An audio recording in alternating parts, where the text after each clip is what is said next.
Hey guys, I'm Kelvin, and this is the Daily Hustle podcast where I talk to my guests about their inspiring stories about how they got to where they are today. Today, I'm here with Zach, Shahan, and Briana, and they're all part of a group called ABF or Aussie Barbell Family. And so today's goal is to really explore their own fitness journeys. They are lifters, but also explore what ABF is all about and basically the plans and future for ABF. So, how's everyone today? Not too bad. Not too bad. Pretty good today. Very good, very good. Nice sunny Sunday afternoon. So let's get straight into it. I really want to delve into what you guys sort of do outside of lifting. I know that a lot of people know you guys because of your lifting pages on Instagram. And so obviously you guys are lifters, but um, I feel like a lot of people don't know what you do in your everyday lives. So let's start with talking about basically, what you do at work or what have you studied at uni and I guess what's your life outside of lifting? Let's go and start with Shahan. Yeah, so with university, I started a Bachelor of Economics at UTS originally in 2016, but I transited out from UTS to UNSW, stayed in the same degree, Bachelor of Economics. Did that until we did that full time until the end of 2019, and then I did part time just to finish off the rest of my uni degree in 2020. I started my first grad role in 20 at the start of last year, where I work in foreign exchange sales. So what I do is I tailor foreign exchange products and needs and help clients assist with their risk management as well. So that's what is my current role, which I've been doing since January last year.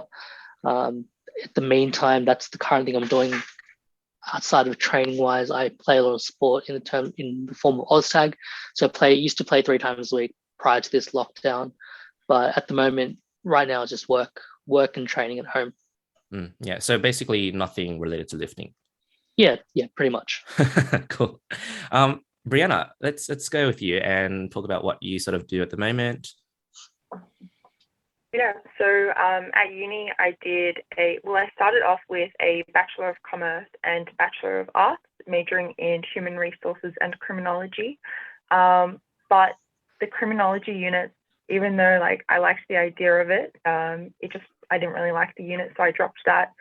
I graduated last year, so I haven't actually had my graduation ceremony yet, but I ended up with the Bachelor of Commerce. And outside of that, while I was at uni, I was working at Commonwealth Bank. So I started in 2016, finished that up last year, so 2020. And then after that, I've been working full-time at Equifax as an account manager. So as an account manager, I look after 400 to 500 small to medium businesses. So I look after them as over their accounts, and if they need anything, that's what I do and help them. So it's kind of like sales and account management combined into one. And then in terms of sports, so outside of powerlifting, I have dabbled in Muay Thai. So I didn't actually do any competitions or anything, but I was training for 2 or 3 times a week at one stage. Yeah. Yeah, awesome. Cool. Very, very cool. Very diverse. Zach, let's finish it off. These two guys probably have the thing that is the least relevant to lifting. But I'll start off. The beginning of my uni life was started studying a Bachelor of Music in 2015. So that was very different to lifting, but I ended up dropping out at the beginning of 2018 to teach piano. But during this whole time, I was training powerlifting. It was slowly becoming the thing I wanted to do, the most out of everything. So I actually quit piano teaching after doing it for a few years at the end of 2020, so last year. And for the last couple of months, apart from this lockdown, I've actually been working as a coach at Black Flag, a gym in the hills. Other than that, I have dabbled in a couple of sports outside of training. So played a little bit of basketball and did a season of OzTag last year with Shahan.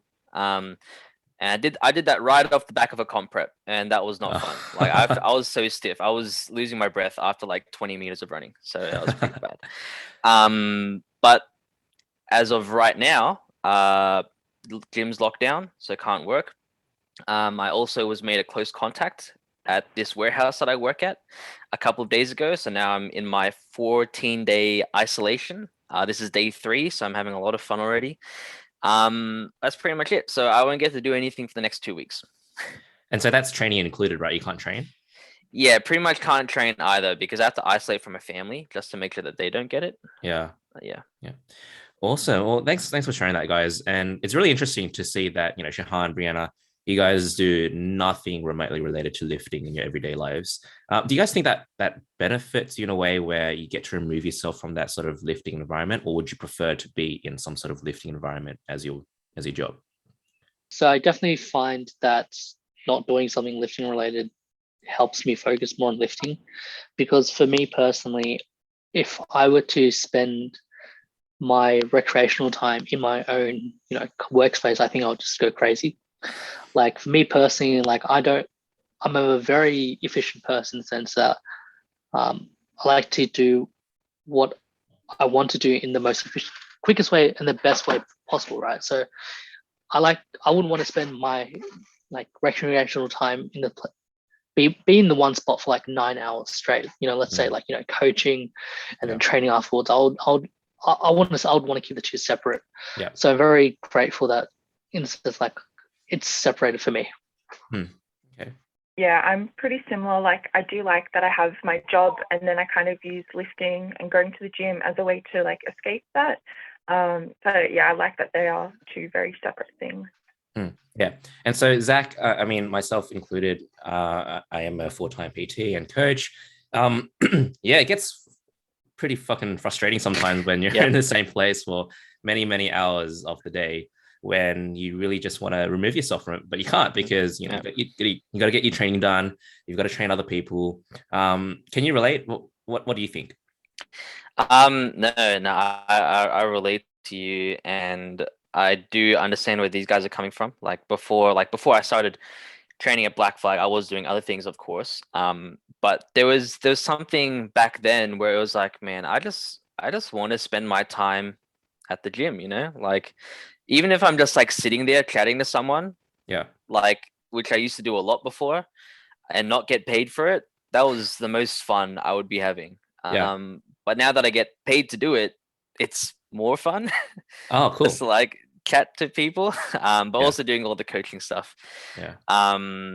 There are some days where I do just want to be outside of the gym in the middle of everything, but I do enjoy my time spent in those 4 walls with all this equipment around me, because it's just my mind's always spinning, thinking of new ways to teach people things, or new ways to attack certain problems with movement, and just thinking about all sorts of different training ideas. It's a great thinking space for me. But yeah, sometimes I do just want to just teleport somewhere else for half an hour, give my brain a break, and then come back after that.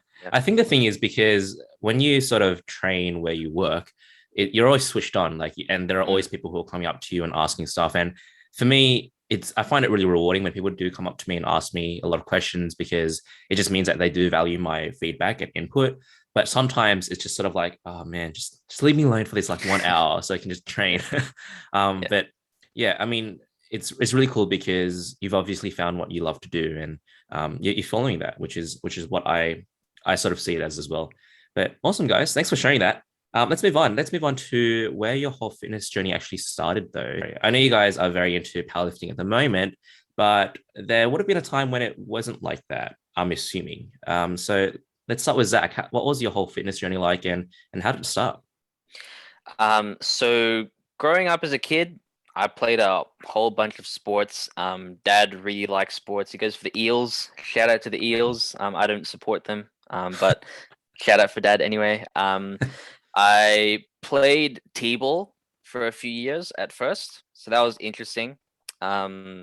Still blows my mind why my dad picked that sport for me first. And then played a little bit of footy. Wanted to try cricket, but they wouldn't let me. But I always liked watching cricket and playing cricket with friends. Then got into a bit of tennis and golf for a little bit, and then finally stuck with what Filipinos love the most, and that was basketball. Why Did did your that- parents not let you play cricket? Was it dangerous or something, or like? I think they just like didn't want to spend their whole weekends just like taking care of me and just watching me for a few hours out on the pitch. And then after a bit, stuck with basketball, did that on and off for a while. And then it kind of like evolved into where I am now, which is I started going to the gym initially because I wanted bigger legs to jump higher for basketball. I think it worked well for a little bit, but then as I started getting better at lifting, I was like, oh, like I enjoy this more than running up and down for like 40 minutes every week. Yeah. I preferred being in the gym for like 2 to 3 hours, 4 to 5 times a week, which was a lot more enjoyable for me somehow. But then from there, like I was friends with Shahan at the time when I first joined the gym. And after a couple of months of like trying squat, bench, and deadlift, we're like, oh, hang on, like you're pretty strong. Like my bench wasn't that strong, but my squat and deadlift were good. And then we're like, why don't we do a powerlifting novice comp together? And I was like, all right, fuck it. And then we did our first novice comp together at Black Flag at the end of 2016. And then our powerlifting journey basically just like, kept going from there. We joined that gym after a while, and yeah, we've been there pretty much ever since. Yeah, awesome. Cool. And so in terms of your training, what do you think have been your biggest learnings? And if you can talk about your biggest failures as well, what have they been? I'll talk about the failures first because I want to end on the high note of the good stuff. Sure. But the biggest thing for me in terms of learnings, or failures really, but what I learned from them was when I self-coach myself, or for someone who wants to self-coach themselves, you kind of have to separate your coach mind and your athlete mind. Because early on when I tried to self-coach myself, I like really couldn't separate those two. And I was only thinking from the athlete perspective, like trying to push everything every single week, which didn't work out too well. So that's one thing, is just like, don't go too crazy if you're going to self-coach yourself. And if you are, maybe seek a little bit of external help. Going on from that, if you want to, take this seriously and make sure you're doing things right, like get a coach straight away. Like you don't need to spend a year without a coach learning things on your own. Yeah. Because the internet's got a whole lot of stuff on it. Not everything's good. Not everything will work for you. For the vast majority of people, I would say, just as an example, like a West Side method of training won't work for everyone. But for some people, it actually works. So like you can't say it's a shit method of training because it works for people. Yeah. But and if I was gonna add one more thing, it'd just be, don't overshoot your RPEs. Like that's the one thing I've learned over the last 5 years. Like overshooting will just like slow you down a little bit. Just learn to join Team Sandbag, and then you'll be good. Yeah. And back to your whole thing about getting a coach straight away.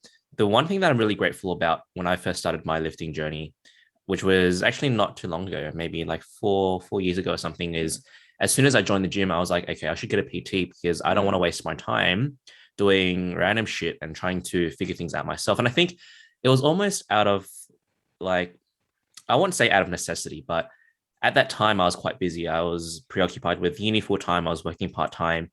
And I was just like, I literally don't have time to figure out what the fuck I'm going to do at the gym. So I may as well just get a PT to teach me exactly what I need. And so since then, I don't think I've gone without a coach for more than like 6 months. I've always had a coach who's been able to give me sort of objective feedback about my lifting and how I should basically like my goals and which direction I should head towards. So yeah, I definitely recommend if anyone is starting out lifting or hasn't gotten a coach yet, definitely do it. obviously price is a factor, but at the end of the day, long term, you're gonna be making much more gains, much better gains, and it'll be value for your money. So yeah, for sure. Cool. Shahan, let's go with you in terms of your lifting journey, or just your fitness journey. Yeah, so my fitness journey started when I was at the age of 5. So my parents decided to put me into swimming because they believed it was the right sport for me at the time. I carried on as a swimmer until the age of 16. So I did the whole rounds of squad training, 5 a.m. wake ups in the winter, doing competitions in the weekend, training 5-6 times a week, 2 hours every day. So I did that up until the age of 16. I took a break. I retired from swimming, I would say, for a better word, in year 12 to pursue my studies further, because being in like a Bengali household, education is very important. So I dropped swimming at the time because it just was affecting me too much, taking too much time out of my week, which could be better used for like sleep or even study in general. After I picked up gym, I would say at about middle of year 12, because I noticed I was gaining a lot of weight, because going from high intensity training 6 times a week to just nothing, I gained a lot of weight. Fortunately enough, my mother was going to the gym regularly. She was doing a lot of Pilates. My older sister lost a lot of weight by going to the gym, so that kind of pushed me to do that as well. Terms of like my fitness journey is similar to Zach. My journey started around 2016, where I properly got into the gym. I had a couple of good close mates of mine from school who I gymed with regularly. Became more like a social outing in the sense that, it was like the boys, like go to the gym, hang out, lift some weights, talk a lot of shit, grab my feet after. That's what it became like for me. Yeah. I miss that, man. During lockdown. Yeah, most certainly. Like I miss just not having to worry, like even working full time now, like even finding the time to do that is like a blessing as well. Yeah, like true. And like having like people have that free time as well. And then I did my first powerlifting competition with Zach in 2016 called Black Flag 2016. That was a really fun comp, and I believe that the reason why I decided to go further in powerlifting was because it actually has a lot of parallels to swimming. Okay. So swimming, you got your 4 strokes. Similar to powerlifting, we have your 3 main lifts. So you try and better each stroke similar to like water lift. So it is a bit of a parallel in that sense. And that's why I really love powerlifting, because you're always competing against yourself. In swimming, you're training hard to shave a couple of seconds off, right? In powerlifting, you're lifting harder to put a couple of kilos on. So there's a lot of parallel there. And you can't just be good at one thing. You have to be good at all 3. That's why I really dived into powerlifting, because gets me that competitive outlet similar to what I had grown up with.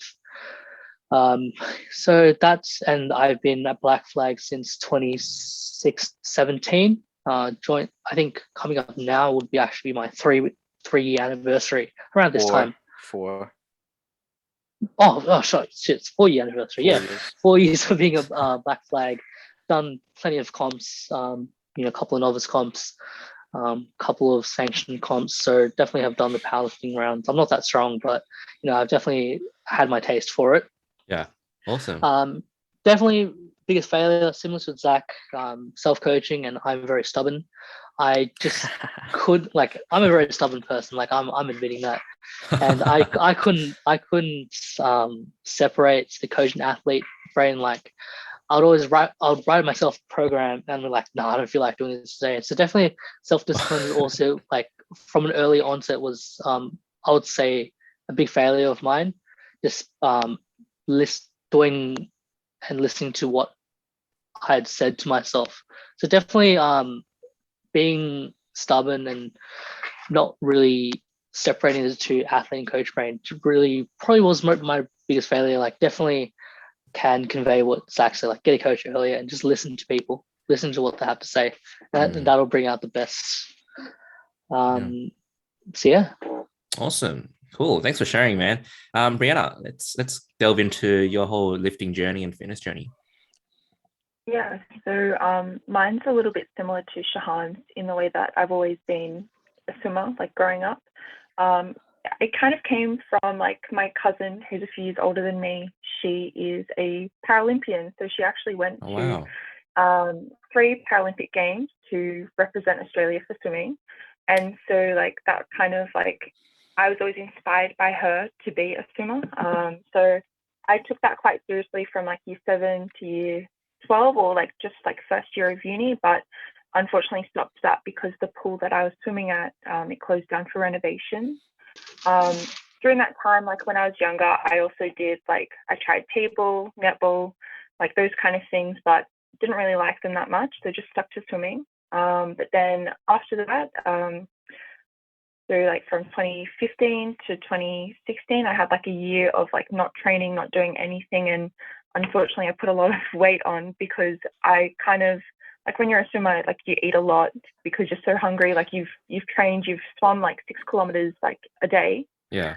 Maybe more. So I was kind of used to like eating that much, but because I wasn't exercising, obviously like I just packed on the weight. So when I kind of like woke up, realized that I wasn't comfortable like living that way, but I still wanted to eat. So I was like, maybe I should start training. So I got myself a membership at Anytime Fitness.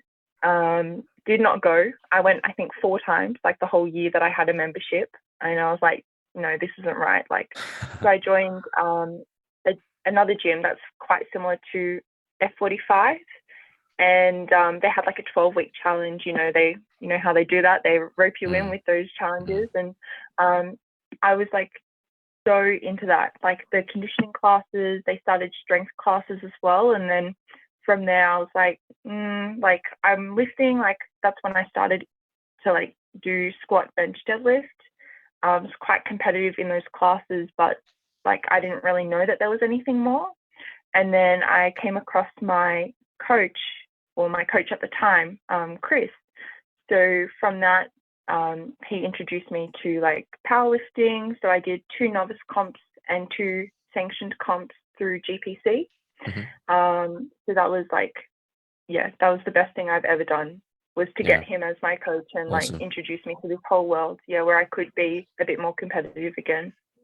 Yeah, cool. And in terms of your whole lifting journey, what do you think has been, a failure, or what do you see as a learning? And what sort of advice do you think you could give to, I guess, more specifically to female lifters? Because I know that from my knowledge and my experiences, there are quite a lot of females in the who start going to the gym and don't really delve into doing stuff like squat, bench, deadlift, because they're scared they're going to get like bulky or get too big. So yeah, let's start with your failures and then go into sort of your advice that you would give to any female lifters. So my failures, like the first one was definitely like, the powerlifting stereotype is you can eat what you want, like it doesn't really matter. I kind of took that a bit too far. Like I was just eating too much. I'm seeing a theme here where you really love food, hey? I love food so much. But yeah, like I was just kind of like not taking into consideration like how food can help fuel better sessions and like things like that. So that's something that I've overcome, because now I have a nutrition coach that helps me with that. Yeah, awesome. Yeah, and then like another thing would be like, especially when it comes to comp preps, like I was putting numbers into my head that I probably didn't think were that realistic. So I would like set expectations on what I wanted to hit each week in training to potentially get like the numbers that I wanted, but I was definitely not being realistic at all in those. So I was like, yeah, if I can put on a kilo every week on my bench, which is like ridiculous, because that's quite a lot considering my bench is not that great. So I had like very big expectations in that regard, but I think like got a new coach now, and the goals that we've put in place are a lot more realistic. So yeah, it's good to manage those expectations as well. But in terms of like advice to other girls, other women out there, it would definitely have to be like training weights like does not make you bulky. I'm like this because I was already like quite big, but like if I want to put on muscle and like actually be quite sizable, like it's going to take me a lot of work. And it's taken everyone like that's in the bodybuilding, powerlifting, like any strength type of sport, you just have to like talk to them to know that they didn't put that on overnight. That would be the dream. But unfortunately, or maybe fortunately, because like it would be less scary or intimidating, it's really hard to put on big amounts of muscle. And yeah, for sure. Yeah, I definitely think that a lot of people don't understand how much fucking work goes into actually getting stronger and putting on muscle. People just think that like, yeah, you're gonna drink one protein shake and you're gonna get fucking big. Like it doesn't work that way. And especially, females, I think there's just this common misconception where, and we'll go into common misconceptions later in the podcast, that like just because you go to the gym and you have a protein shake a day, that will not make you anywhere, like it won't get you big. It's not going to get you very strong. But if you do commit to it over time and put in the work that's needed, then yes, you can get strong. But at the same time, like even me, at the peak of my testosterone levels, I'm struggling to put on muscle. Like I still can't put on muscle. So yeah. Is there anything else you guys wanted to add to that whole thing about your fitness journeys or failures, learnings? I think one of the things that like I've learned the most over these years is that it actually takes like, and what Briana was saying with like putting on weight or getting strong, like it actually takes such a long time. Like I had the same idea where after I hit my first 200 kilo deadlift after like 9 months or probably less of like serious training, I was like, holy shit, like maybe I can deadlift 300 kilos by the end of the year. And I was like it's not happening. Like I was weighing like 65 kilos at the time. Yeah. When I pulled that 200. And then I didn't even think that maybe putting on weight will help me, hit 300, or maybe it's actually not that easy for me to hit a 300 kilo deadlift at 65 kilos body weight. Like it just didn't cross my mind. And since then I've put on, I've gotten close to it. I pulled 272, but that took me 4 years to get to. Fuck. So that curve of like those real noob gains hit me like real good, and then it like very, very slowly keeps going. And it just takes time. Like you can't max out every single week and expect your strength to get better. You got to take at least 12 to 14 weeks before you can retest something, maybe see if you've gotten stronger. But it's just like, it's not always going to be linear either. Your daily strength won't always be the same. And that might go for certain periods of the year as well, depending on what your training is like. So that's just one thing there I'd like to add. Also, shout out to Crunch Fitness for raising Shahan and I for a while. And shout out to Briana and I's nutritionist, Aiden Potts, for getting us on track with everything. There's going to be a lot of shout outs this podcast, but we'll tell you them. I keep forgetting to do the shout outs. I got to give a shout out every single time something happens. Shahan, is there something that you wanted to add? Yeah, definitely. Because one thing that a lot of people try and do is try to be a jack of all trades. Like that shit doesn't work. Like my biggest failure last year was trying to be a jack of all trades. Tried picking up a new sport, tried comp prepping, tried to cut weight, tried entered a new relationship at the time. Like don't try and commit like to too many things at once. Like that's just not gonna work. Like you're just gonna end up, don't try and specialize in everything at once, because your mind is gonna be in two places at all times. You're gonna end up burning out. That's probably the biggest failure that I had last year, and I definitely have learned from it. So yeah, being a jack of all trades does not work. Not if you want to do everything well.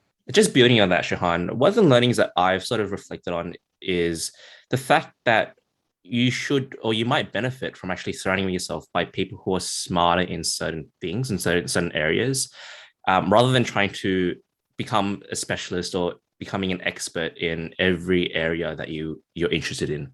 And so that's why for me, like for myself, despite being my own PT and yourself, as well as Zach and Shahan and Briana, not coaching ourselves, right?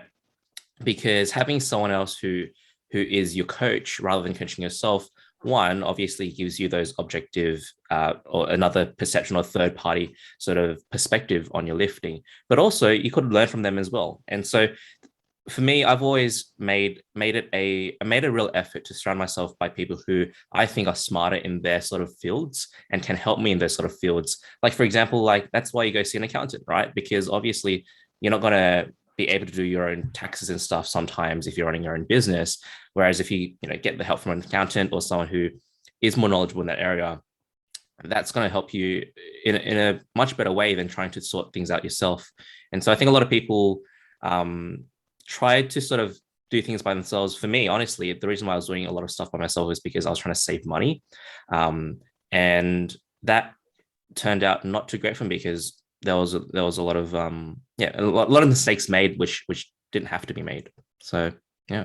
Cool. Awesome. So moving on to the next thing, let's talk about ABF. Let's talk about how you guys sort of came together to start with, and then we can sort of explore Aussie Barbell Family and or ABF as what it's called, and talk about sort of the mission, vision, goals of ABF.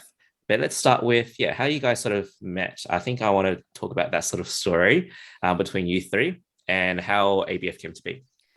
All right. I'll since I was like the main point of contact for it all.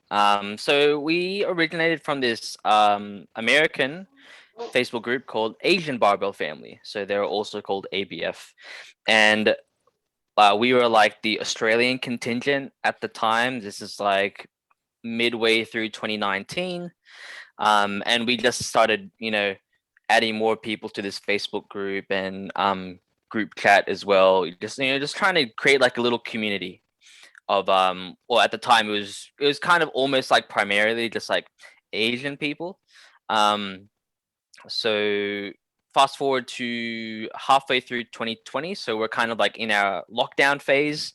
I think we just came out of lockdown when this happened, but the story goes is, so I was an admin, or like kind of like the main point of contact for the Americans to the Australians. So I was like the kind of like rep, and we wanted to make merch. So these shirts that we have right now.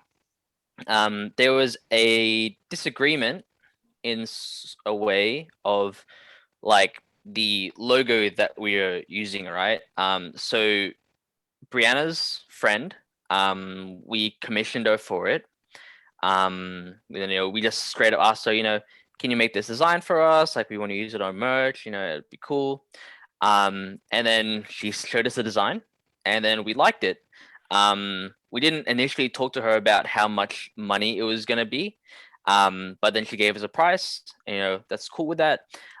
But the Americans didn't realize that we were paying for it. They thought it was just going to be like a favor, right? Because they had some disagreements with other designers in the past, and there might have been similar things as well in terms of like payment of the art used.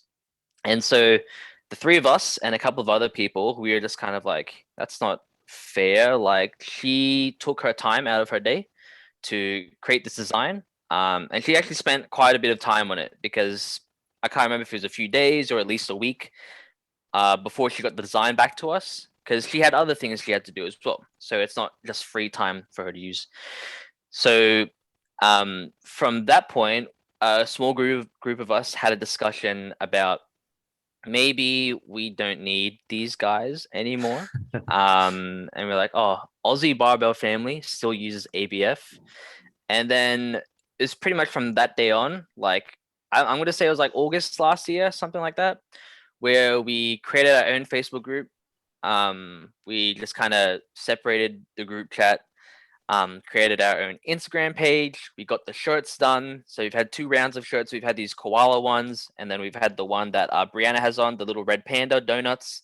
So that was pretty cool. We got a bunch of people in Sydney and Melbourne and in Brisbane with these shirts. So small little community. And we just been trying to grow it since then. And I don't think I missed anything in that story, guys. If you guys have anything to add. Timelines are a little off, but otherwise, Are they? Oh man, I have no clue. Like yeah, this it happened was a so long little ago.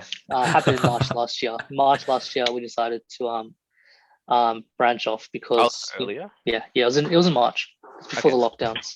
Okay, that's fine.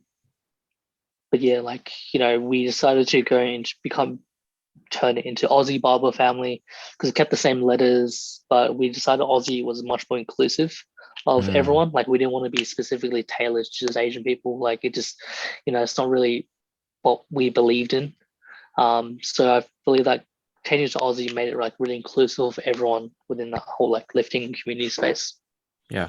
Yeah, awesome. And so now with Aussie Barbell Family, what do you think your vision is and the sort of goals that you want to target or the goals you want to achieve with ABF? I think the vision still is essentially the same as what Asian Barbell Family had. Ours is a little more inclusive, as Shahan said. But the vision really is just to create like a welcoming community, for lifters. Just so they get to know each other. The more friends you make online, you can meet up at gyms together. And just so that way people realize that this hobby that we kind of do, this weird sport that no one really knows about or people don't take seriously, like there's actually quite a few people that enjoy it. And it is a legit thing that people want to, like, I guess, kind of like celebrate together. And like just like talk shop over it. There's so many interesting topics inside this world of powerlifting that these people that we like to talk to about with everyone. So that's pretty much the vision that we have, is to create that community. So definitely one thing that is really important to ABF was connecting people as well. Like, let's say what we would turn back the clock 1 year ago, there was this huge I've said the last like 1 or 2 years, it's been huge like upbringing of social media connecting with lifting. So that what I mean by that is we've seen a lot of like, new Instagrams popping up, the people who are just lifting, started posting. I find that ABF has really allowed people to connect and like really, instead of just seeing someone objectively as just like a username, right? You actually put like a face behind that, a voice, personality behind it. Like with the meetups we've seen people, become just from people change from just being a username to an actual person.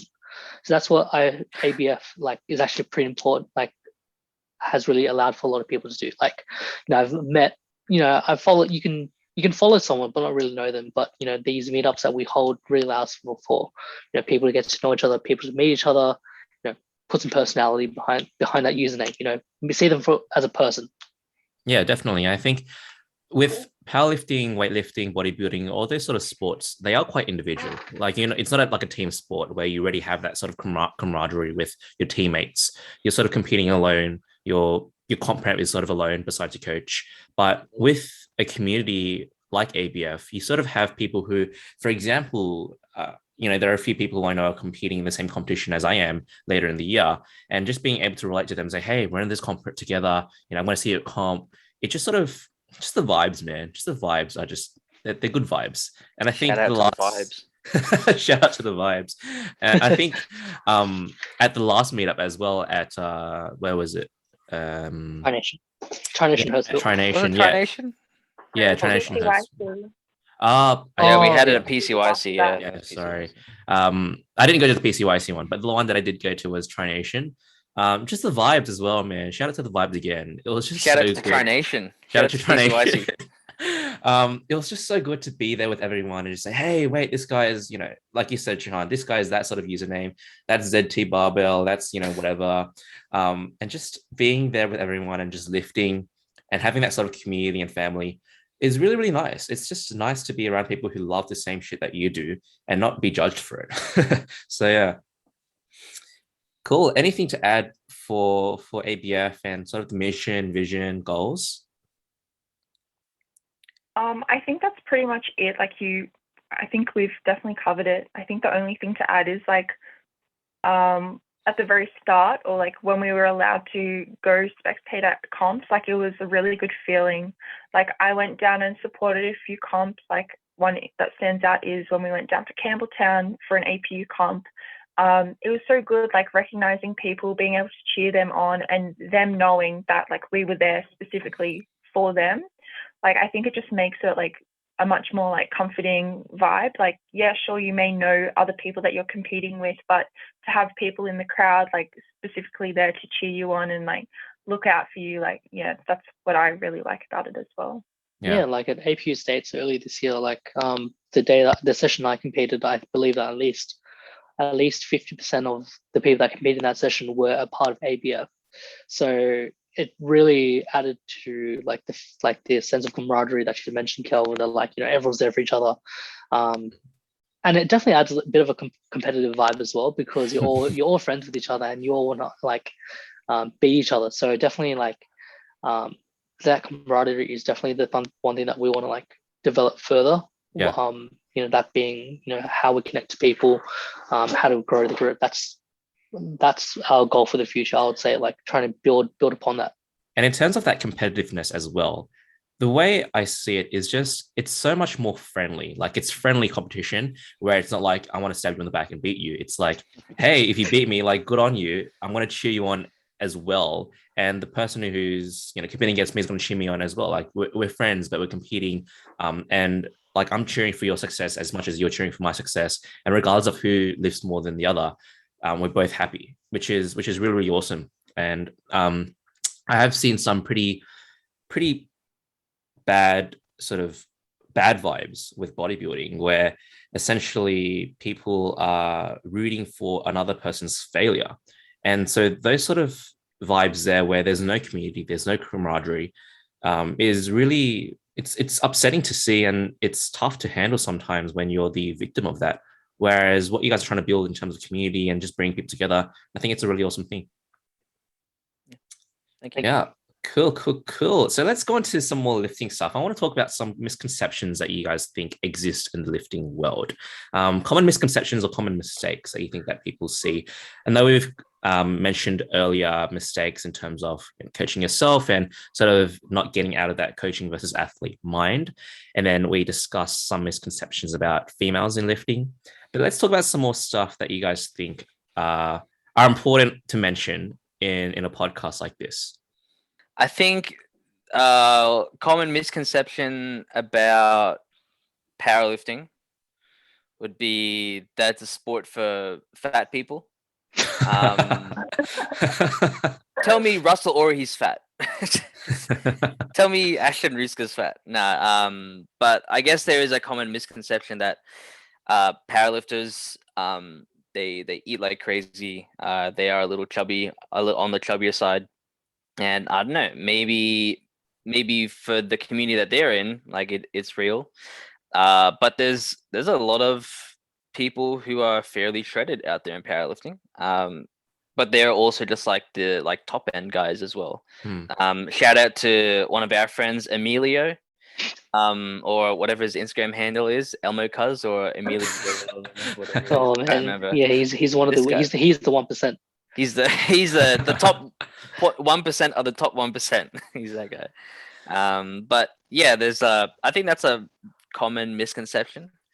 I think a bit further into powerlifting, another common misconception about sumo pullers, that it's cheating. It is, by the way. Yeah, it is, by the way. Shout out to cheating. But this is on behalf of all conventional lifters. Yeah. Shout out to the foot stance of peace conventional, but like they're both different pulls, you know. Like widely different styles, muscle groups being used, the technique you actually have to hone in, and leverage dependent as well. Like there's more to powerlifting than just like picking things up and moving them around. There's a science to it. And you actually have to be kind of smart to do things well enough to make sure you don't like fuck yourself up and get killed under the bar. So Yeah, I think those are the only things for me. Really. Yeah, building upon that, Zach, I think a lot of people don't understand that powerlifting. From what I've accumulated in my experience and my knowledge, is that in powerlifting you basically try to do what is most efficient for you. And so if sumo pulling is the most efficient pull for your leverages, then maybe you should pull sumo and stop having a big ego and trying to pull conventional. I think a lot of people sort of get caught in that whole thing where their ego gets in the way of becoming the most efficient lifter as possible. Yeah, and I think another misconception in terms of, I guess, lifting in powerlifting is a bench arch, if someone wants to delve into that.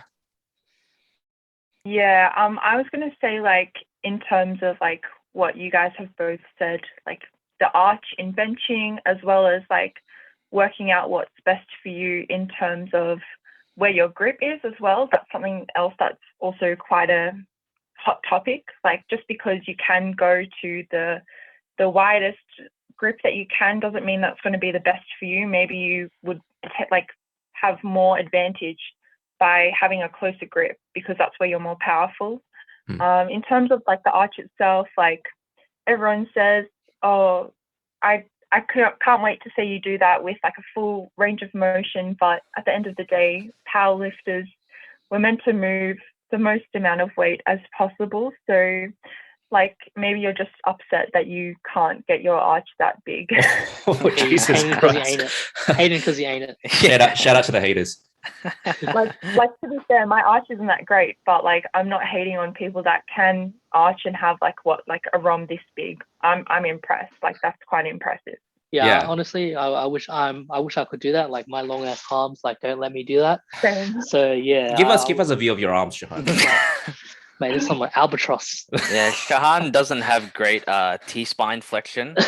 Shout out to good T-spines that help your lifters. Yeah, plus bird wingspan as well. Shout out to that as well. Shout out to short arm gang. Yeah. Yeah, definitely. And yeah, basically just trying to move as efficiently as possible. And that bench arch, not only is it good to be in that position for your shoulders, but it just helps you move as efficiently as possible in terms of that bar. So that's another common misconception where, I want to see you bench with a flat back on the bench. It's like, dude, just please, you especially can't lift as much as this chick is. Just stop hating. Yeah. Any other misconceptions you guys think exist? Or just common mistakes you think you see people do? Or another one that we mentioned earlier was maxing out every time, or maxing out every session. Oh God, goodness. Yeah, like don't max out every session. That's the mistake people some early lifters make. There's a time and a place to test strength. Taking a step back from that, if you have a coach and you're running like a program that is like purely based off RPE, don't overshoot your RPE just because you want to like inflate your ego. You want to just like stroke yourself, make yourself feel good about hitting a good cool looking number, posting it on Instagram, getting it like that. Don't do that. It is at the end of the day, especially if you want to be competitive, much more impressive to see someone put their best up at a competition where they do all three lifts on the same day. I guess this goes in a way to weightlifting as well. Weightlifting programming boggles my mind. I don't know much about it, but same thing. It's performance based. You want to make sure you save your best for the competition day. Leading into a competition day, don't open too high, or you may bomb out. This is something that you probably see at least one person bomb out at a comp. Especially local comps. People don't know the rules. I guess the other two, Shahan and Briana, can go into a bit more about that kind of stuff. But like I just say, don't pick stupid attempts on comp day. If it's your first comp, just hit just nice numbers that you can do easily to start off with. And then if you're feeling good, you can send it. You don't have to go all out. Like, yeah.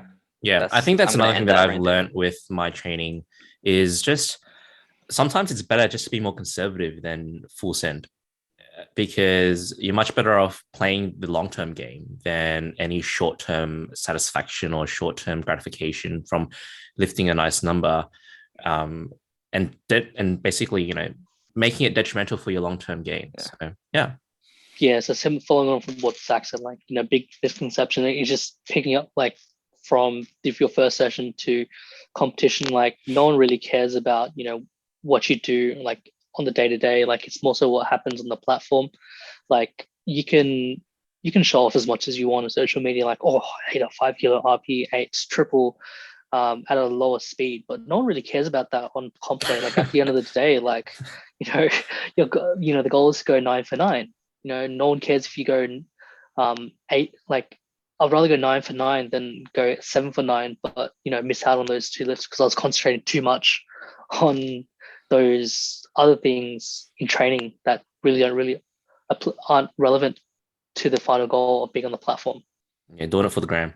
Yeah, 100%. Like, there's so many people out there. Like, for me personally, I stopped posting because, like, I just don't really find any enjoyment in that, nor do I. Like, I've kind of taken a step back from that, because, like, I just don't care, in the sense that in the nicest way possible. Like, I'm in this journey for myself. Sure, it's nice seeing people like put PBs and stuff, but at the end of the day, like, it isn't it, like, as much as, like, it is community driven, it is an individual sport. Like, just focus on yourself. Yes, I think another thing is not comparing yourself to other people. You have no one has any idea what the circumstances are for other people. Some guy might be on steroids, for we know, and you might not know that because no one's going to be like, hey, I take steroids. But if you're comparing to someone who, for example, if I compare myself to Zach or compare myself to Briana or Shahan, I mean, that's not going to do me any good. If I can just focus on myself and just focus on being better than I was yesterday, then that's all that matters. Yeah, like, if I compare myself to Zach when I started lifting before him, I'll be a very sad person right now. But like, everyone's journey is different. Like, it's just focus on yourself. That's the main thing. Yeah. Awesome. Cool. Is there anything else you guys want to add to that topic? Shout out to the Depth Gang. It'll be there on the day. Yeah, shout out to it'll be there on the day, gang. Yeah, no, that's it. I'll leave it there before I go on another rant. Yeah. Awesome. Okay. I'm going to wrap this up now. There's 2 more questions that I want to explore. And so this one here, it's, what's one thing you wish someone had told you before you started lifting? Or I guess when you first started lifting, what's one piece of advice that you wish someone had told you? Or did someone tell you one piece of advice that sort of you hold on to at the moment?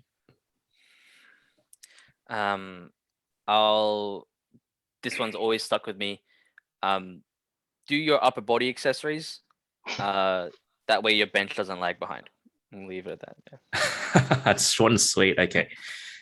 Yeah, for me, similar to something that like one of my coach at the time said, Chris, shout out to Chris Booney, owner of Black Flag Barbell.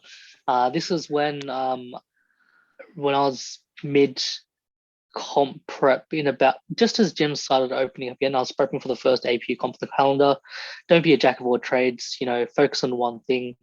That's probably the main piece of advice. Like, I would give to someone, like focus on one thing at one time, as opposed to trying to specialize in everything. And that goes along with the whole thing with patience, right? I feel like a lot of young people are just trying to rush things to get ahead in life, or trying to set milestones for themselves way too quickly.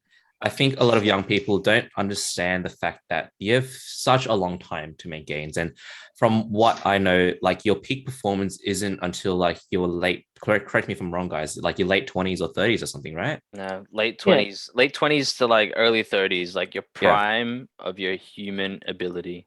Yeah, exactly. And so I don't think a lot of people understand that you have fucking time to build and to develop. You're not going to end your whole journey and retire after 21, 22, after your second comp. And I think a lot of people are not just competing and lifting, but in life overall, in terms of uni, work, studying, training. People are trying to do all of it at the same time. and really stagnating their own progress in each of these areas when they could just focus on one and really, exploiting this. And after they've sort of set that aside and settled that and stabilized that, then they can work on something else. Yeah, I think that's another thing that a lot of people sort of get trapped in, not being patient and just not understanding that you have a fuck ton of time just to work on yourself. Yeah. Yeah, I think off the back of that, I wish someone told me at the very start of my journey that you can't do everything at once. And like, for me, that was trying to do back-to-back cardio conditioning with strength training. And like, yeah, I was like quite healthy. Like my aerobic heart rate was amazing. But in terms of my lifting, like I definitely wasn't making the most of the start of my journey. And another not so serious one is my dad told me to never do steroids. He was like, yeah, you can lift, but like don't ever do steroids. Let's talk about steroids. So I'm natty. I think steroids is an interesting topic that potentially we could delve into if you guys are keen. Yeah, why not? I don't mind. All right, let's do it. I'll start actually. I think people are more than welcome to take steroids if they want to, but I definitely feel like people should put a disclaimer in some sort of way where they're like asterisks maybe using steroids. Yeah, definitely. Like, I definitely think that like, if you're gonna use, wait, did I interrupt you there? No, go. Oh yeah, so definitely like if you're gonna use steroids, like don't lie about it. Like like one of my favorite influencers at the time, like right now, is I'm not sure if you guys follow him on TikTok, Noel Dazel. I'm not too sure if you've heard of him. Anyway, he's a South African bodybuilder. He openly has a disclaimer, I have used steroids. And I feel like because he's so open about it, he can actually teach people about the process of, what it's like using steroids. Like being open about it is what prevents issues from happening later down the track. Yeah. And I've seen some fitness influencers, like they post YouTube videos and it's like, I'm about to reveal the truth, but they say fucking nothing. It's just like everything that we already know without really, and saying it in a different way, packaging in a different way. And you can clearly tell sometimes that someone has used steroids, but they continue to refuse that continue to deny that they have. But yeah, what do you guys think about steroids in general, steroid use, PEDs? Well, I think like we do have powerlifting federations that allow you to take steroids and like they don't drug test, so that's perfectly fine. Like I was part of GPC, that's obviously a federation that doesn't test. So I knew that I would be up against people that were taking steroids. So for me, like there was a little bit of transparency just by knowing that we don't drug test, like so there is a possibility. And it's quite clear, like when you see how strong these ladies are, like whether they're natty or not, like it's still really impressive to me, like that they are so strong. So like, yeah, there's transparency, and I like that. But at the same time, like I'm still going to look up to people that are quite strong. It doesn't really bother me too much as long as they're not trying to go into a drug tested federation and try and say that they are something that they're not, Yeah, for sure. Yeah, same thing with Briana. I've done 3 GPC comps, and I know. Sorry, I thought you were gonna say I've done steroids. No. I've done competed in 3 GPC comps, and yeah, I went into that knowing, all right, the people I'll be competing against, whether or not they'll be in my weight class, they're probably using something. And yeah, like you said, Kelvin, sometimes you can tell. Like one of those things, sometimes they smell a bit funny. But that's just one thing. And as we know of, the body reacts differently to different substances, so that's why some people have those little side effects. But yeah, I think in terms of like use, like I don't care if someone is using it, like Shahan, like all of you said, as long as they're honest about it or open about it, they don't deny it. It's always so bad when you can tell someone's clearly using something. Yeah. But then they're just like, no, I'm not. But that's why I think, because like at the end of the day, like if you're doing it right, like, and safely as best as you can. Like, you've done your research, you've been to a doctor that's able to actually help you out with it, and they're okay with it. Like, they'll let you do it. They'll get you the stuff that you need. If you're doing it the right way, I don't see why you can't. And then that brings up the whole discussion of like, I want to see like an Olympics where it's like not drug tested. Because I'd like to see like a guy run an 8-second meter, 100-meter sprint. Yeah. Like, that would be fucking awesome. Or like to see like a high jumper jump like 4 meters.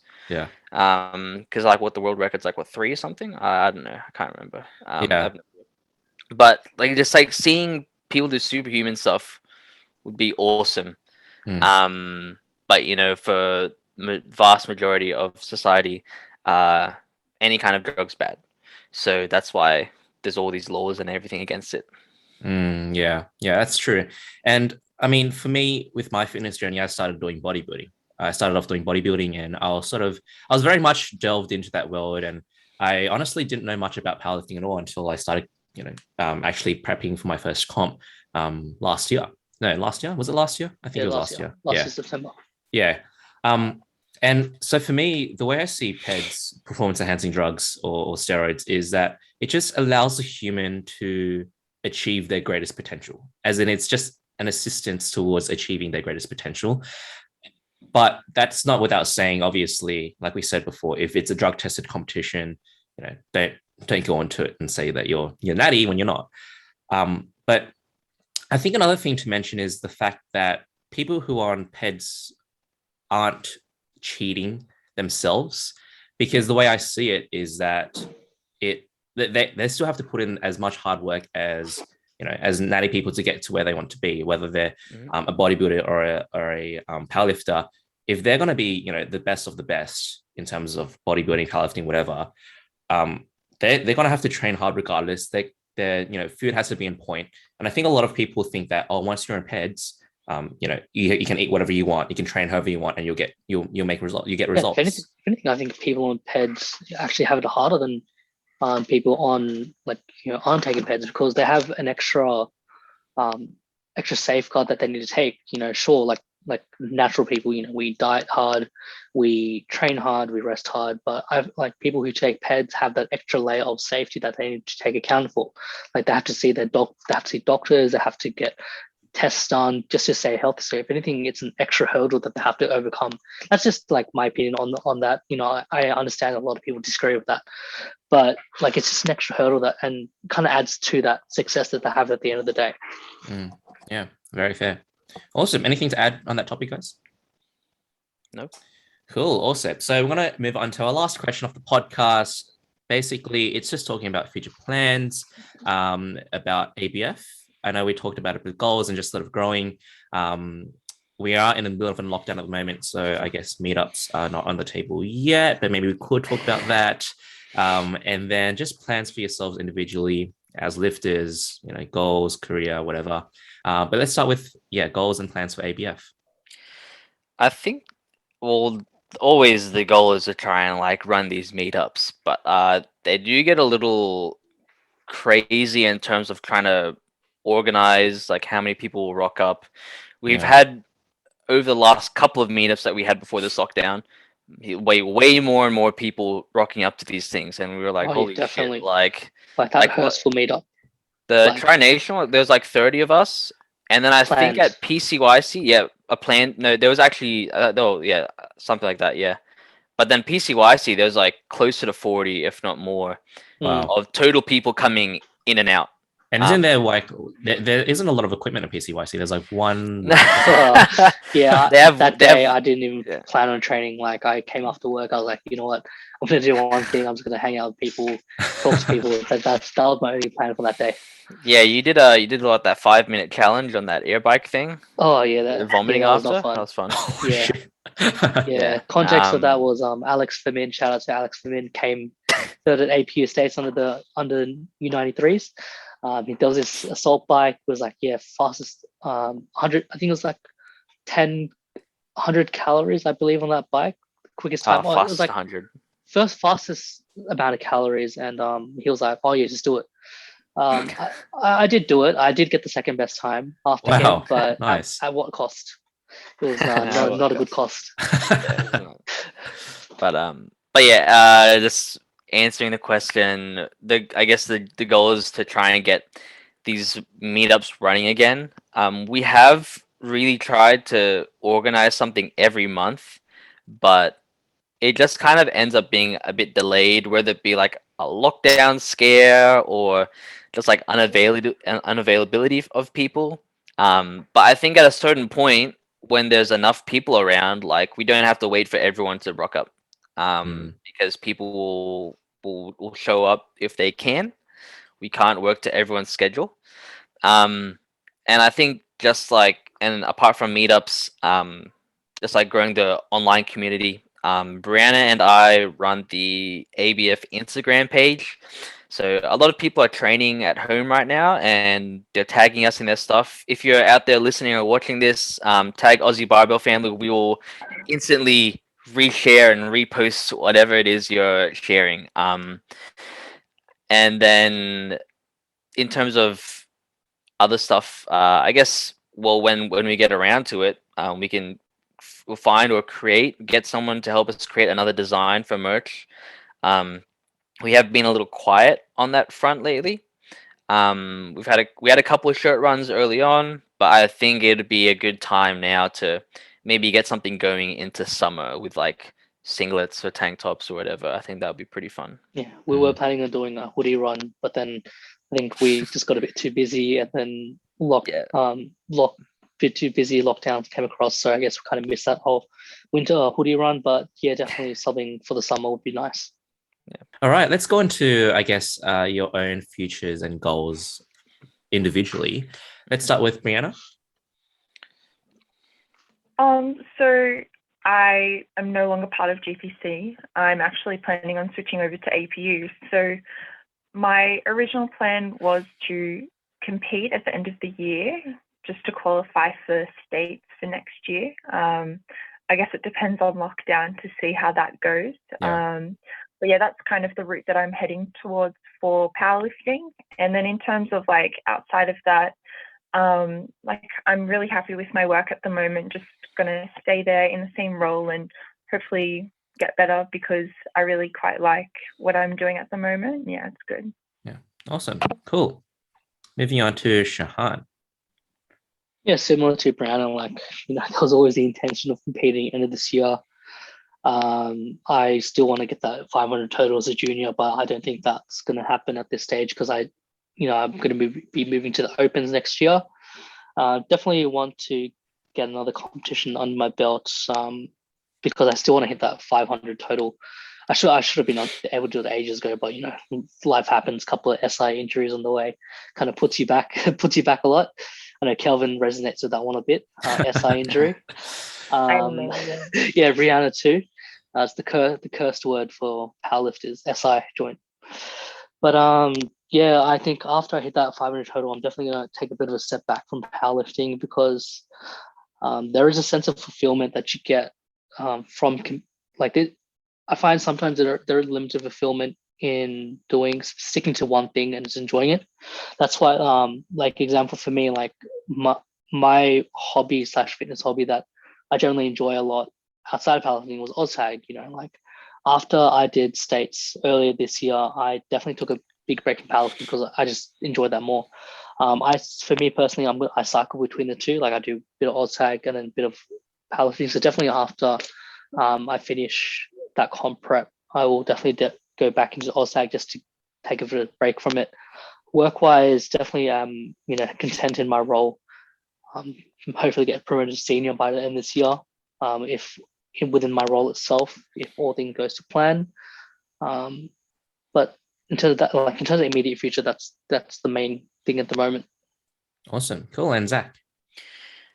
Similar to both Shahan and Brianna, I feel like a lot of people wanted to get their competition year rolling at the end of this year, to get an early qualifier for states, to have that little extra like time between, because we don't know what the APU calendar looks like next year, so we have no idea when to think about comp timing, like travel plans, stuff like that. And yeah, because since after they cancelled APU Nationals, they haven't put out any news about it. So I was very much hoping to do my first APU comp at the end of the year as well. I spent the last I've done 4 GPC comps, and I was supposed to do GPC Nationals this year, but that didn't happen because well, we basically went into this lockdown. I tried to continue my prep in lockdown, but that didn't happen. But it would be really nice to be able to do a comp in December if things go to plan. January is probably looking to be the best thing. The best month for things to kind of like settle down again in terms of COVID. And then pretty much like the next year for me is just going to be really taking competing APU seriously. All the qualifying totals that are there for the Open 74s, for me, pretty achievable. So I'm just really trying to gear up for like a big performance at Nationals next year. And hopefully under my new coach, Beth, same coach as Briana. Shout out to Beth Parker, Output SS on Instagram. Hopefully, like we'll be able to like keep the knowledge going and keep the learning going through to that. In terms of life stuff, just hopefully I still be working at Black Flag. Try and keep building that community there. More so just trying to like get everyone a little bit more involved, because we had a period of time at Black Flag where a lot of people were really interested in competing. We had like a strong group of like people around who just wanted to compete together, but of course as things go, these people have slowly left the gym, and the community at Black Flag is still really nice, but it's kind of lost that competitive side to it. So I'm really hoping to kind of bring that back around. And there's been a couple of new people who have joined Black Flag that are starting to bring that that competitiveness back, which I think will be good for the community in general. And I'd actually like to maybe by the end of this year, seeing how things go, like leave the warehouse job that I work at. It is nice to work at HelloFresh. It's good to do something completely different to everything. I just stand around putting stuff in boxes all day. Like it's pretty like not, oh, what's the word? Like I just don't have to think about anything. Yeah, like with that job, it's pretty like brain dead. Like I still have to think a certain amount, but it's not like me in the gym trying to think and process like how to coach someone through a movement. Totally different thing. But I would like to leave that by the end of the year. Because I also have to wake up at like 6 a.m. to get to work. Whereas like just working at the gym, like coaching hours aren't until the evening, so I can get up at like stupid hours, like 9 o'clock or 10 o'clock in the morning. I see Briana shaking her head. Brianna's an early riser because she's still got those swimming Corporate. hours in her head, or the corporate ones, yeah. But it's like swimming, getting up at like 6 o'clock in the morning is normal. Whereas for me, like At 4:30. yeah, 4:30. yeah, whereas for me, like I've lived a long time the past few years without having to do stuff at like 7 in the morning, so I've been living good. But that's what I'd like to have in mind. Yeah. For the next Cool. over the next year. Yeah. Yeah, and just a quick question for Zach and Brianna. In terms of competing in GBC, what was why? I mean, yeah, why did you decide to compete in GBC versus APU or PA? Yeah, so I started competing in GPC because that's what my old coach was competing in. And Okay. to be honest, like I didn't really know about the other federations that were available. So I kind of just followed in his footsteps. And it was awesome. Like the community is really good. Like it's all really good vibes. The music's always like pumping. Everyone's cheering. Like it's a really good community. But I decided to switch over to APU after like a few things, but a majority of ABF people in APU, so it would be cool to just be around that community a bit more as well. Awesome. Yeah, same for me. I joined a gym community where the old heads at our gym were a part of PTC Sydney, and that was a big kind of like GPC gym before it was shut down, obviously. But yeah, so I did GPC just because everyone else in my gym was doing it or had experience with it.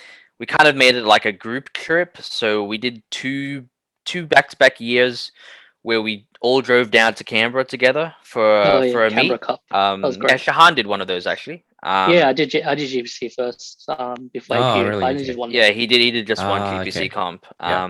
But yeah, like that was fun. Like it was like that was when we still had that community vibe going on. But after that, it was just kind of like I just kept competing because it's just really just what everyone else was doing.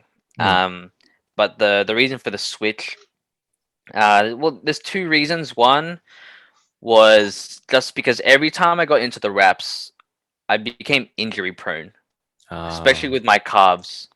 I don't think there was anything actually wrong with the wrapping style that we were using because I tried a few different wrapping styles and my calves still kept getting hurt. I think it was just more so the stress that my calves were under in a wrap. And it just like kept throwing off my prep every single time. Like it didn't affect bench and deadlift too much, but I'd always have good momentum going with squat, and then I get hurt, and then I have to kind of like restart halfway through a prep, and it wasn't that fun. And then really the other reason is to switch to APU now. It's kind of been a bit more of a challenge. GPC for the men has a lot of lifters in the heavier weight classes, like 90 kilos and up. Right. But it's very thin when it comes to the lighter weight classes, like the 75s and the 67 and a halves. So with APU, there'll be more competition. And the guys I will be going up against are stronger than me or around the same strength. So I'd like to use that to fuel my competitive drive. Whereas for GPC, a lot of the older guys who were in my weight class had already left or they retired, or they just like stopped lifting. And I was kind of like at the top of the weight class in GPC. But seeing these guys who are squatting without wraps being way stronger than us, it's like, hang on, I want to be more like that as opposed to using wraps and squatting less. So it's going to be a good change. I'm going to enjoy going through a squat prep and not being hurt. That'll be fun. And I think that'll just pay dividends in terms of like my confidence leading into a competition. Yeah. And just like being able to perform on the day as well. Yeah. There's one last thing that I wanted to talk about briefly. Shahan mentioned it very quickly in terms of switching between OzTag and powerlifting. Do you guys see yourself powerlifting for a very, very long time? Or do you think it will last for the next maybe 2 or 3 years? Where do you guys see in terms of more long term for powerlifting specifically as a sport for yourselves? I want to just keep going until my bones break. Like, oh Jesus Christ! Okay, like it would be awesome because you don't see a lot of it. Powerlifters who start young and they keep going until they're masters. Like a 20-year powerlifting career. Like you don't see a lot of those. You see do you a lot think of there's people. reason why it doesn't go that long though? Oh, I think man, there's a lot of reasons. Injury. People get bored of it. it's tough. It's tough to constantly put yourself through endless like cycles of like training, And you the know. time. Yeah, it's a lot of It's like time. a lot of the time. Yeah, there's a lot of the time when you're trying to train seriously. Yeah, I would like to be one of those rare few who starts their journey young and then keeps going. There are a lot of masters records out there that could easily be beaten, and I would like to try and beat them if they're still that low when I'm that old. But for now, yeah, like I just want to keep going. Like I love this shit. like I work at a gym, so I like you. Same with you, Kelvin. Obviously, we love it heaps that we Yeah. want to make it pretty much our lifestyle. Like it's not a hobby anymore, you know. Like Mm. it's what we do for a profession. Yeah. So I want to take it as seriously as I can, as efficiently as I can. And that's why I'm gonna throw that shout out again. Like shout out Team Sandbag. You know, that's what longevity is all about. You know. Yeah. Yeah. Yeah. And that I'm gonna leave my answer at that. Yeah. Awesome. Yeah. Brianna? Like I think for me, I definitely haven't reached my peak yet. I've got a lot to go in. Like there's so much more that I want to achieve. Like certain goals that I want to hit. Yeah, it would be nice to pull like a 200 kilo deadlift. Like I think that would be a really awesome goal to hit. In terms of like long term, like I'd love to do it as long as I can. There's no, like, I don't see myself stopping in 2 or 3 years' time. I guess it just comes down to what my priorities are. Like if I want to be spending, or if I can afford to spend 2 hours, 3 hours in the gym 4 times a week, because at the end of the day, like as much as I love it, like I still have a full-time job that takes first priority because that's how I'm getting paid. Yeah. And then like it is a really nice way to like get out and train and focus on something different. So yeah, I would love to do it. It's just a matter of whether I can still fit it in however long down the line. Yeah. And Shahan, I know you mentioned that you cycle between OzTag and powerlifting, but yeah, how about more long term for you? Yeah, I definitely think long term, like I'm not, so this kind of relates to the jack of all trades thing that I said earlier. Like I want to try and experience as many things as I can, you know, like while I'm young, especially like, you know, when you're older, you don't really, you know, things come up, like, you know, like let's say I'm 30, like, you know, I might be starting a family, might have like a home deposit, working full time, you know. What I want to do is I want to try out as many things as I can. Like that's just me personally. Like I just want to experience new things. Are you So saying definitely- bodybuilding's on the cards? maybe one day, who knows? You know, if I can learn to control my eating habits, maybe, yeah. But like Kelvin, just take him through the bodybuilding route, man. And like Shahan needs to grow his biceps. Make Shahan's biceps grow. Just give him an arm program, honestly. yeah. But in terms of like like next couple of years, I'm gonna continue powerlifting for the time being. A few things I want to do is one thing I want to do one day is do a triathlon. So that's always been on my bucket list. So I have a good Zach looks surprised, man. He's mentioned it before. Yeah, anytime any thought of cardio, any mention of cardio, Zach's like, huh? Yeah. But yeah, no, like one of my old swing mates who used to swim with, you know, he dived into triathlons after finishing up his swimming career, and I think he's probably top 5 in Australia. Whoa. I don't know how the categories work, but the guy's, you know, shredded to the bone. Like he could run from here to Brisbane in like, you know, a couple of hours. Like he's one of those guys. Okay. So definitely like that's one thing I've always had in my mind, because I love running. I love swimming. I still love, you know, I can still swim. So definitely that's something like on the bucket list I want to tick off. So obviously I can't powerlift if I do that. You know, like so I definitely, once I'm fulfilled with my powerlifting, I'll probably take a step back from it. I'll still lift weights and stuff, but powerlifting is tough. Like longevity wise, it's very hard to stay. It can be very hard to stay motivated in the sport, because going through a comp prep is, you know, can be quite miserable at times. Like, you know, I'm pretty sure the other two can 100% agree with me. Like we've gone through like, you know, mental health bouts where like you just want to give up, you know, and it's tiring to always put yourself through that stress, you know, on your body as well, on your mind. Like sometimes when I'm deadlifting, I'm always thinking, fuck, am I getting injured? No, it is, you know, it is a very stressful process. And obviously for me, like I don't see myself, you know, becoming like, you know, one of those elite powerlifters, right? Like from a physical standpoint, like I know where my limit is. Like I'm not going to be like an Emilio where I'm like, you know, going for a 700 total. Like realistically speaking, I can't do that at the moment. And like unless I only get to that stage if I don't get, you know, 5-10 years, which time-wise is something I don't have if I want to achieve those other goals.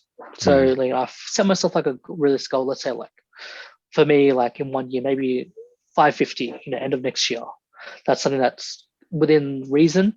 If I fulfill that, I'm going to say, yep, I've had a good go with powerlifting. I know what it is about. I want to try something else. Yeah, I think that's very fair. Being realistic with yourself and really understanding when to say stop, I think is really valuable, because a lot of people, they can just send it, keep sending it, but again, then there comes with the topic of longevity, right? And I think something that I've personally been trying to sort of battle with is the sort of long-term impacts of powerlifting, and trying to sort of find out more about that in terms of like how it can impact joints, and just in terms of your bodily functions in general. Would you guys have any opinions on that in terms of longevity and powerlifting? In general, as well, what the research shows, like that's like moving weight in general is good for you. Yeah.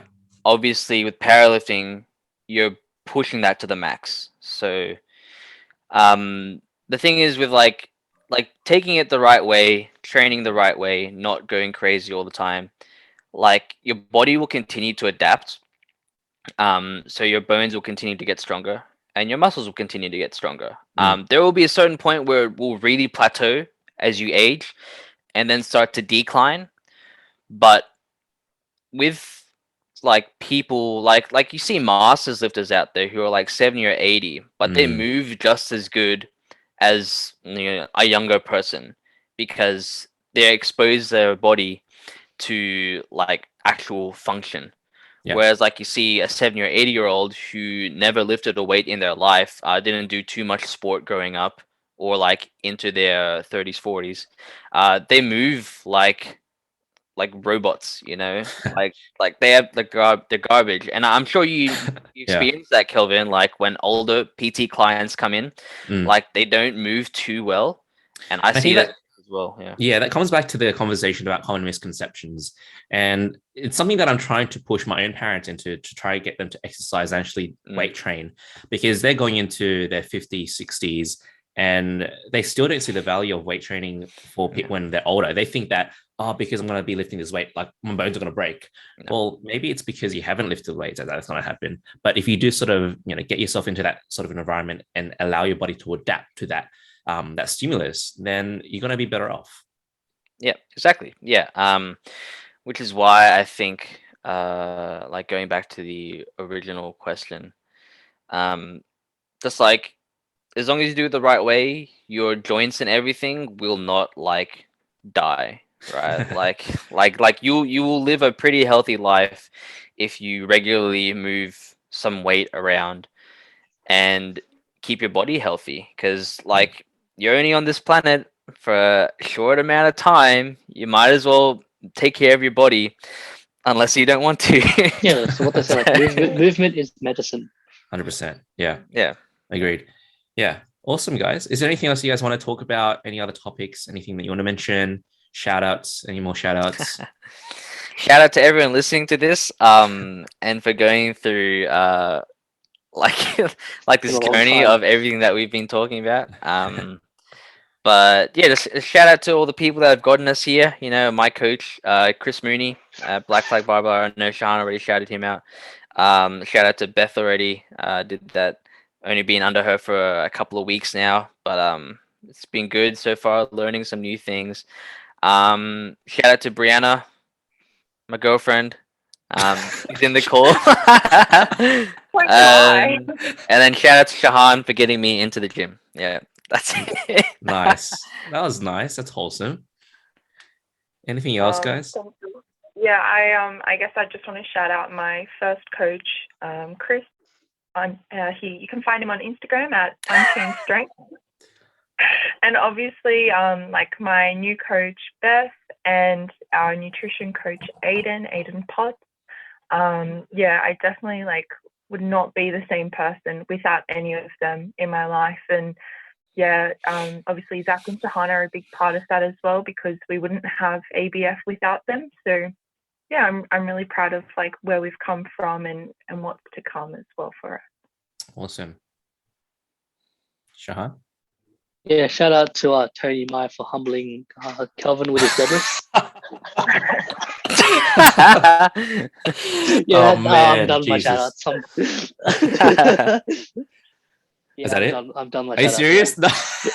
No, like everyone that I have shouted out, everyone I have mentioned, I've shouted out everyone that I want to mention, like, shout out to Chris. Oh, shout out to DA and Jaden, the original Crunch Fitness crew of 2016. That was like a great time. Our OG 5am crew, yeah. Shout out to Jack Warwick, Jack Cheggs, Angus Roberts, Kieran. That was the OG Black Flag powerlifting crew of 2019 that really made me fall in love with the sport. Like, that's nice. That's what really made me feel the camaraderie. Just shout out to those guys for that original comp prep that we all went through. Yeah, that's it. Yeah, amazing. Well, awesome. Let's wrap it up. If people want to find you, where's the best way to find you? Zach, let's start with you. Instagram, so zt.barbell. I recently joined the TikTok craze. I'm a little bit late, but it's just my name, Zach Toravillis. If you can spell that, I'm not going to spell it for you now. But that's the easiest way to find me. I would throw my phone number up, but I'm not bothered. Okay, all right. Briana? So we've all got fairly similar usernames. Mine is the barbell movement. bn.barbell. Yeah, thanks Shahan for the barbell Instagram name. I think that's where it originated from, actually. Yeah, I think so. Yeah, I did. Yeah, Shahan made it up first. Yeah. And then we all just followed along for a joke, and it's kind of just stuck. And Shahan, where's the best place for people to find you? Yeah, SB.barbell. Yeah. Honestly, it's actually really easy to like, you just put our first initials together and .barbell, and like, yeah, I think we've got like a few people who've done similar sources. It's pretty easy to find us. Awesome. Awesome. And how about social media for ABF? You can find us at Aussie Barbell Family. So how do you spell that? It's with the normal spelling. So yeah, I'm not that AUSSIE Barbell Family. That's how we spelled it. We'll come up like that. That's pretty much it. Yeah, that's how you can join the community. Tag us in your posts. Mention us in comments. Put us in your Instagram stories. We'll reshare it. Lifting community will see you. Make friends. Everyone's really friendly. If you want to find us on Facebook, look up. Yeah, same thing. Aussie Barbell Family on Facebook. If you want to join the group chat, just message one of us about that as well. We'll add you on Facebook, and then we'll add you into the group chat. A lot of crazy stuff goes on in there sometimes. It's pretty funny. But yeah, that's Facebook, and we are not on any other social media. Yep. Awesome. Cool. Cool. Yeah, yeah. Awesome, guys. Thanks so much for being on the podcast. Zach, Shahan, Briana, I appreciate your time. If you guys want to find me, I'm also on Instagram, kelvintrend.fitness. You can also find Daily Hustle, dailyhustle.apparel on Instagram, or go to our website, www.daily-hustle.co for any of our merch. Hope you guys enjoyed this podcast. I had a really good time talking to these wonderful people. Hope you guys stay tuned for the next one. Thanks so much again for your time, and enjoy your day.